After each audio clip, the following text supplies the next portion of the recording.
Welcome to our second day of the Asia Policy Assembly. Senator Slade Gorton will start us off in a few moments. Through the day, National Asia Research Program fellows and other premier specialists will continue to address some of the major issues in the region. Completing the assembly and making remarks at 3:45 p.m. will be Assistant Secretary of Defense for Indo-Pacific Security, Randall Shriver, and at 4:30, NDU's Phil Saunders.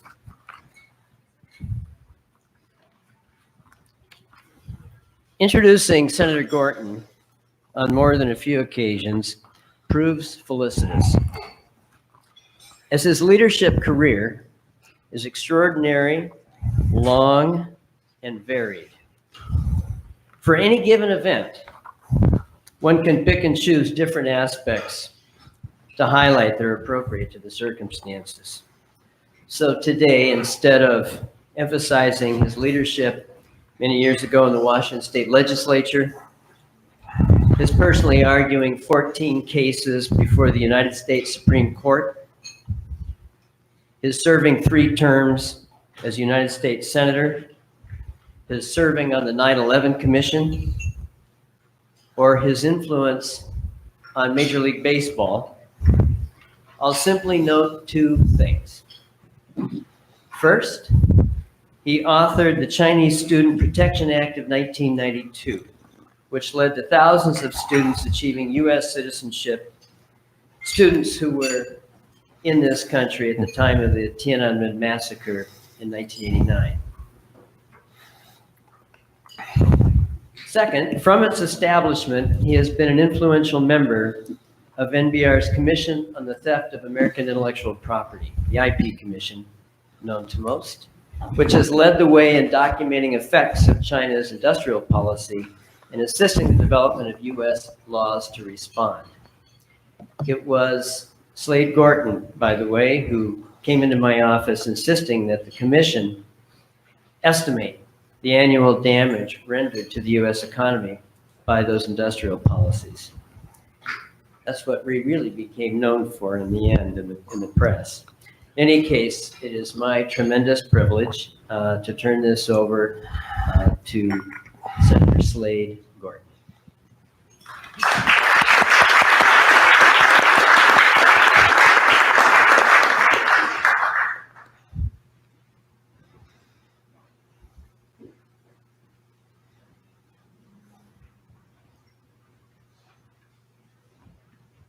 Thank you, Rich, for that generous introduction. But I'll start with something even before I was around. In 1919, our great-grandfathers came home from France, having won the war to end all wars. That triumph lasted maybe 2 or 3 years until the world really degenerated into what it was before World War I was over.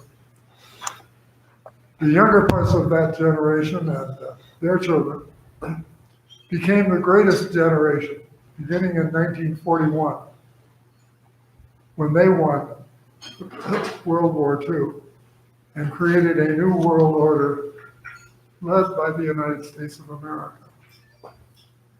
But that victory was only half a victory. Very, very shortly after the end of World War II, when the Cold War with the Soviet Union began to be won by that greatest generation. Then, as I look at it, we had maybe 10 or 15 years in Fat City with no real challenges to the primacy of the United States. But that was a short-term victory as well, because we now are in the beginning of what may be the greatest of all challenges to the United States, the challenge represented by the People's Republic of China. The American peace post-Cold War is not accepted by China in any respect whatsoever. President of China regards himself as the heir of the emperors in the time in which China was the Middle Kingdom, the most important country in the world in its own minds, not subject to control or even great influence by anyone else at all. And so I can say in an 18-year career in the United States Senate, as I look back on it, the worst vote I ever cast was in favor of admitting China to the World Trade Organization on the basis of their acceptance of rules, which they totally and completely violated from that point on. China is aggressive in its immediate surroundings, as is shown in the South China Sea, and in its constant threats to the independence, the effective independence of Taiwan. It heavily subsidizes its export industries, so that we can say almost that the shirts we wear are financing the movement of China for ports and a great roadway to the west.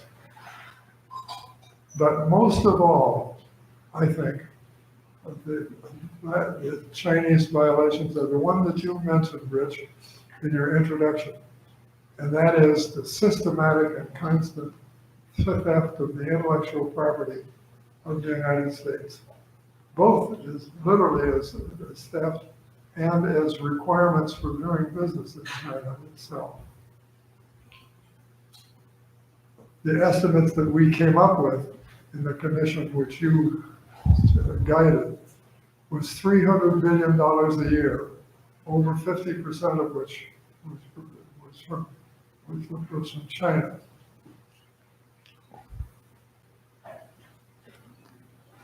And the first president of the United States to take on China is Donald Trump. No Republican and no Democratic president ever put the rivalry between the United States and China at the top of our list. And trade problems were always secondary or tertiary in connection with the challenges that we did face. Donald Trump took the work that you did at the Commission on Intellectual Property Theft, which has been totally ignored by the Obama administration, and put it at the central point of our relationships with China itself. I think that President Trump is rather ham-handed in the tactics in which he's engaged, but the strategy is finally one that recognizes that we are in a great rivalry.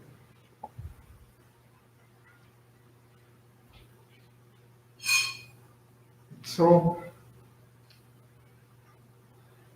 we are now engaged in imposing tariffs on many Chinese goods, partly in that connection. But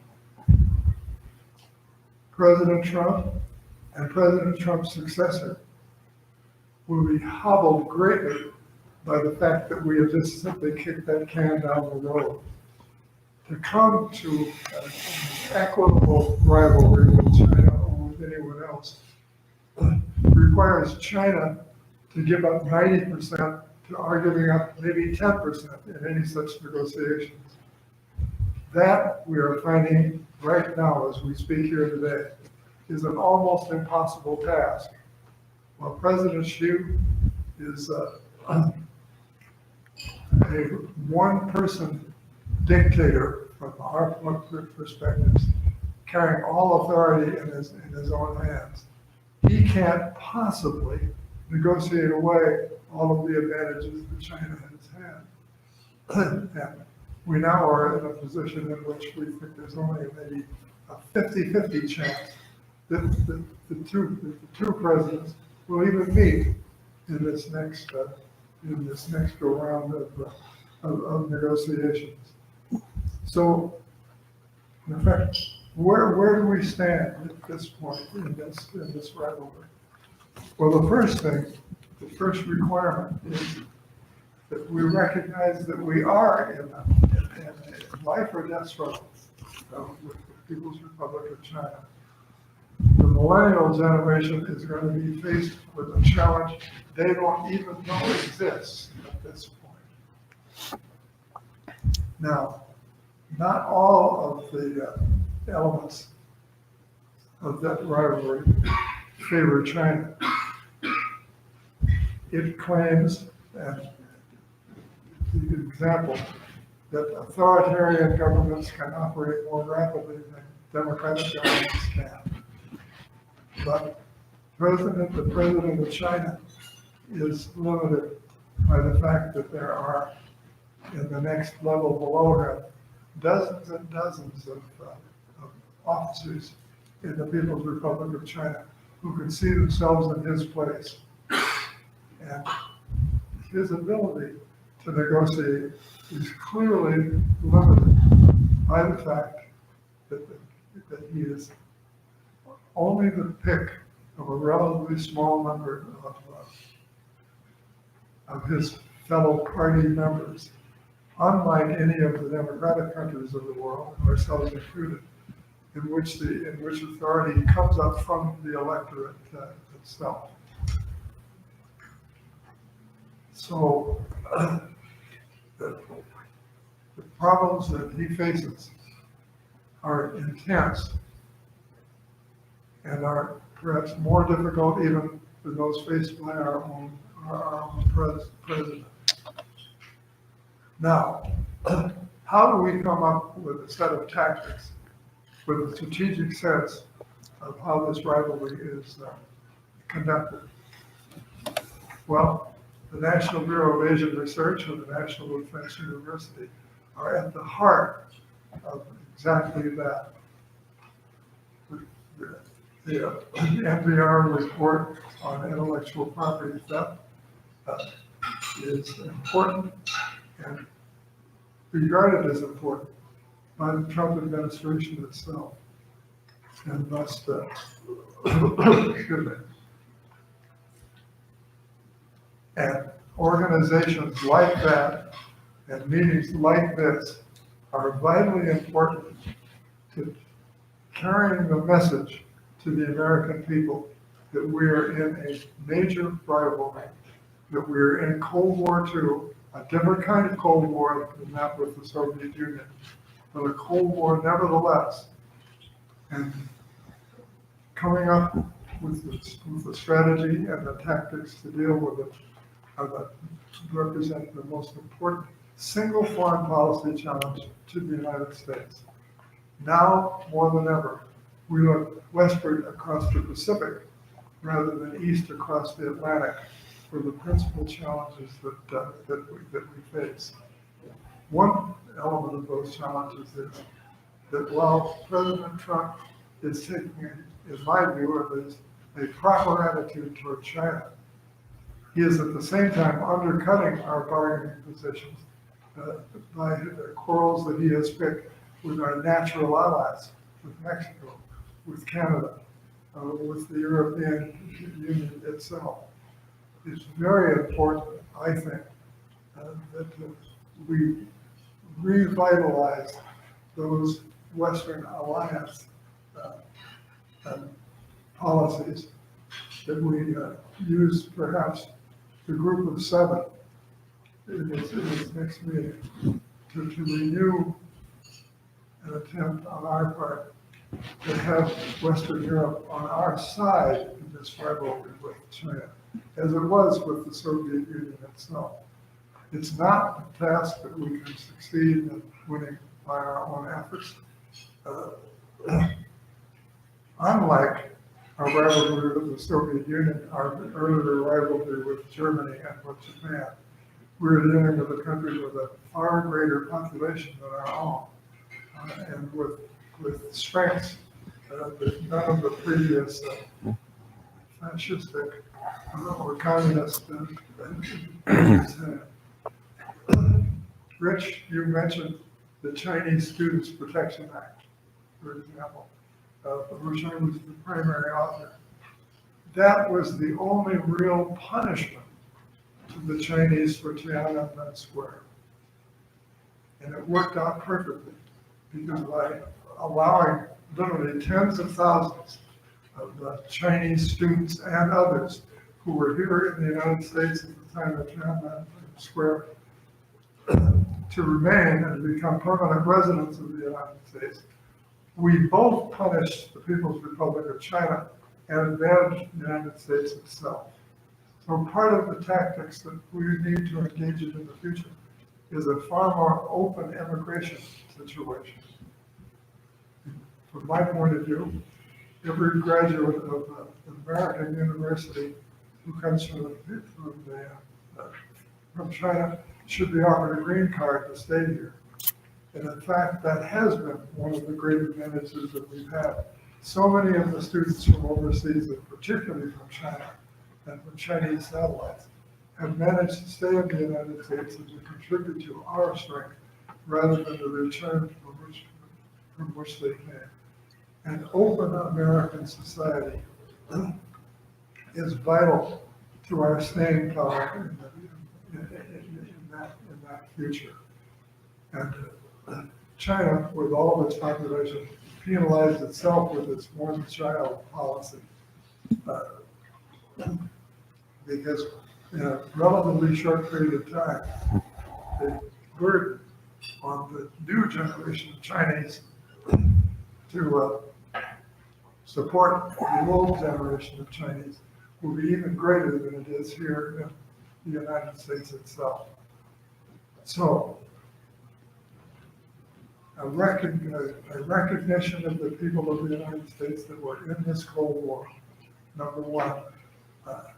The building of our own human strength, the protection of our own trade secrets and intellectual property are at least the beginnings of the way in which we provide a defense for the United States against a Cold War, which is likely to last at least as long as the previous Cold War did and require as much dedication on the part of Americans as that Cold War did. So we're strong. We probably have a military superiority over China at the present time, which is a wasting asset at this point until we provide a greater attention here in Washington, D.C. to the support of our armed services. But even more important than that is the intellectual properties that we have, the ability to innovate, the ability to stay ahead of China in an economic rivalry, in a political rivalry, and we hope only in a military potential rivalry.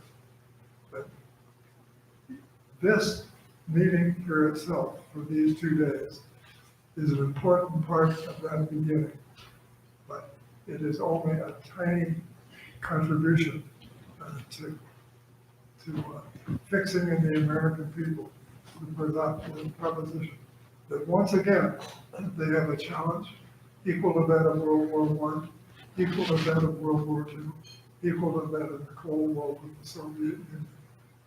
We need to be united to the extent that we can be. We need to have thoughtful and forceful policies. We need to have allies. We are in a balanced situation now, or check that, not balanced situation at this point.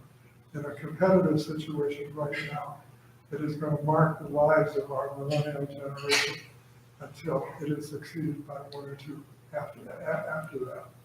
So, starting today, let's recognize the nature of the challenge come up with the nature of the response and see to it that we are as successful as each of those generations was ahead of us with the challenges that they faced.